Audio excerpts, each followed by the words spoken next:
going to start with the Texas Rangers, though, who are maybe getting hot. Maybe it was never, out of reach for the Rangers as they were approaching the All-Star break. Finished the last part of the first half well against the Houston Astros, winning that series. Say what you want about that series, about how the Astros weren't exactly the most healthy, but it was in Houston. They got the job done. They got the wins they needed. But since then, big series win against the Detroit Tigers.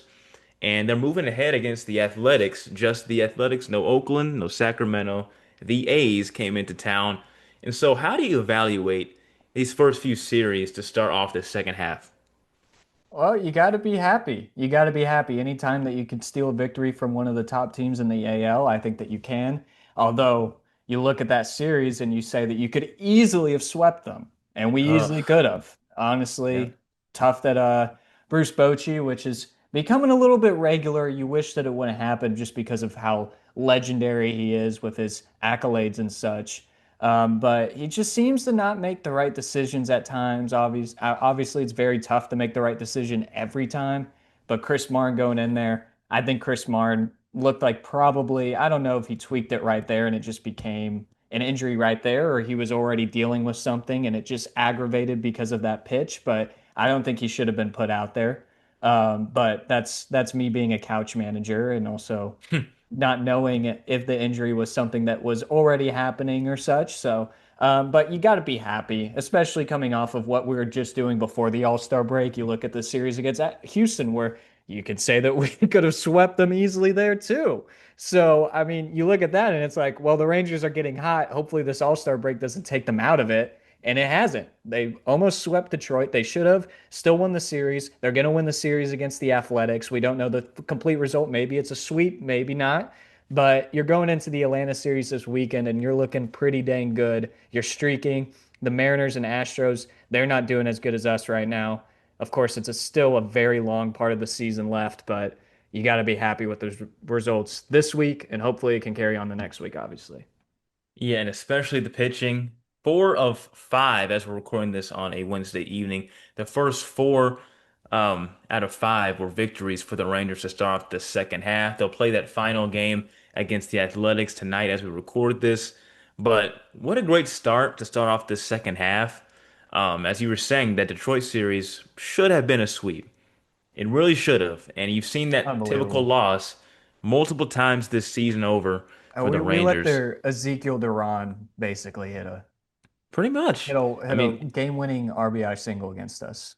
struggling all season long, hitting like 170. And you knew when they were talking about his struggles leading into that at bat that, yeah, that Ladies and ESPN, gentlemen, the ESPN crew set us up. that's like Yeah. watching Jock Peterson hit a frozen rope. All right.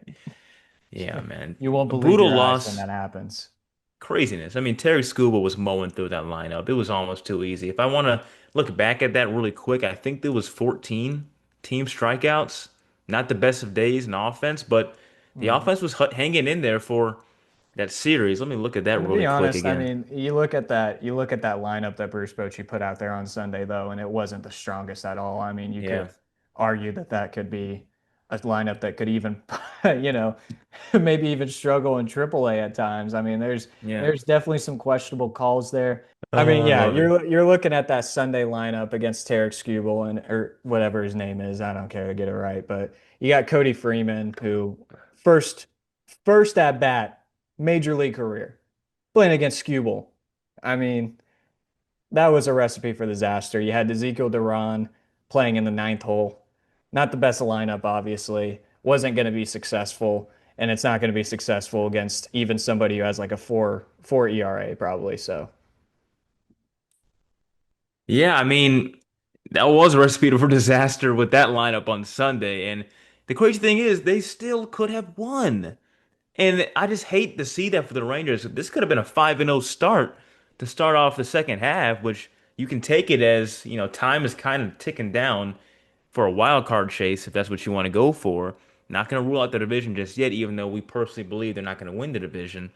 But, looking ahead at this series coming ahead with Atlanta, I still feel some concern.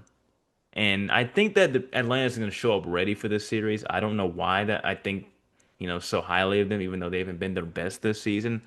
didn't have their best few series, ending limping into the end of the first half. And honestly, I feel like they're going to be a prepared team for this series. So you look at who's projected. It's going to be Kumar Rocker to open that Friday night matchup, pitched beautifully in that Saturday matchup against Montero for the Tigers. Rocker's really been improving along with Leiter. I'm really proud of these Vandy boys in this starting rotation. After that, we really don't know who's projected for that Friday night matchup just yet. Could it be Evaldi? We don't know. But Jack Leiter's projected to close that Sunday matchup. I think pitching's going to have to ride the wave again because Ronald Acuna has been on a heater for Atlanta. So I really do think this is going to be a good series. Ozzy Albies has been good as well. I think that for Atlanta, they're getting desperate as well. It's becoming to be that part of the season where teams are playing desperation baseball. They're trying to get into the playoffs. It's not exactly September yet, but as the second half starts, you realize that you can't be losing these close games anymore, like you saw the Rangers did on Sunday. And that's why I think they're playing so well in the second half. Do I think they'll keep it up? Hopefully. I'm not going to say yes immediately, but you look at this Brave series, then after that it's the Angels. They played well against the Angels for the most of the year. And then it's Seattle again. This time all in Seattle, a four-game series against the Mariners, who, as we both know, that last series in Arlington was not exactly their best. Well, I mean, you're going into August, and I think the Rangers right now obviously need to take it one game at a time because that August schedule is brutal for the Rangers. I mean, you got multiple teams who are leading their division. If not, they're in the wild card position. You got many playoff teams in the series. I'm counting at least three for the first in August. You got Toronto, Arizona's doing well recently. Whew. And then you also, I mean, that's it for August, but I mean, you got a tough schedule, especially at the beginning of it. But I'm going back to what you were talking about with the pitching riding the wave against Atlanta. That's obviously going to be what it has to be. Both teams, the Braves and Rangers, I think they've had similar seasons with the expectations and how that has just gone to shit for the most part. I think the Rangers have obviously done a better part of keeping their hand or keeping their head over water. The Braves have completely sunk their ship. But you look at that, and that's a very struggling offense that they've had, which the expectations on the offense was supposed to be way better. The pitching needs to come out. And although Detroit was struggling, you got to, yeah, I mean, you're talking about it. You got to like the trends of these Vandy pitchers that we have. Kumar Rocker, Jack Leiter. They've had some great games recently. Kumar, especially against Detroit. That was a beautiful showing by him. But I mean, yeah, I mean, you just got to shout out the pitching here. The pitching has just been phenomenal. You're getting extra reinforcements now with John Gray finally coming back. Thank goodness he's finally My healthy. I God, it's been completely forgot ages. about him. But you got him coming back. You've had an amazing performance from Jake Latz on Sunday when he wasn't even, he didn't expect to start before 24 hours before the game even started. So, I mean, you got a great performance out of him. You got a great performance out of DeGrom, of course, on Tuesday, which, I mean, Jacob DeGrom, what a successful season so far. And I What hate, else can you say? I know what else can you say about this guy? 10-2, dominant performance against Oakland. Or, God, dude, I'm gonna do that forever until they move to Vegas.